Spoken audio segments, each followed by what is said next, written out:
আমরা মনে করি সুখী হইতে টাকা পয়সা বা অনেক কিছু অর্জন করতে হয়। আসলে এগুলো একটাও লাগে না। সুখী হতে কয়টা জিনিস মাথায় রাখা দরকার: নিজের সীমা ঠিক করেন এবং নিজের ক্যারিয়ারে ফোকাস রাখেন, দেখবেন জীবনটা সুন্দর হবে। যা আমি আমার জীবনেও ব্যবহার করি। 1 নাম্বার, সবার সাথে কথা বলা জরুরি নয়। কাজের কথা যদি থাকে তাহলে আপনি বলে ফেলবেন, কিন্তু আগলাই পিরিত দেখাতে যাবেন না। এতে করে আপনি সমালোচনার সম্মুখীন হতে হবে।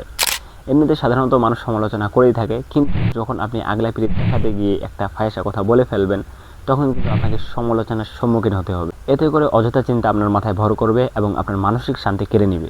2 নাম্বার, কাউকে কষ্ট দেয় এমন কথা বলবেন না।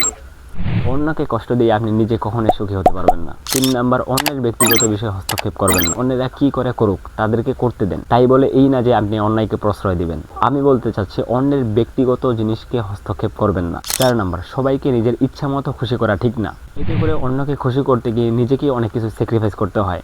যেখানে অন্যকে খুশি করতে গিয়ে যদি নিজেকেই স্যাক্রিফাইস করতে হয়, তাহলে এটার কোনো প্রয়োজন নেই। 5 নাম্বার, অপ্রয়োজনীয় তুলনা থেকে দূরে থাকুন।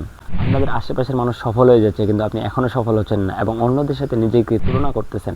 এটা থেকে একদমই বিরত থাকেন, কারণ এটা আপনাকে মানসিক চাপে ফেলে দেয়। অন্যেরা সফল হতে দিন, আপনি আপনার জায়গা থেকে কাজ করে থাকেন, আপনিও সফল হবেন, হয়তো আগে নয়তো বা পরে।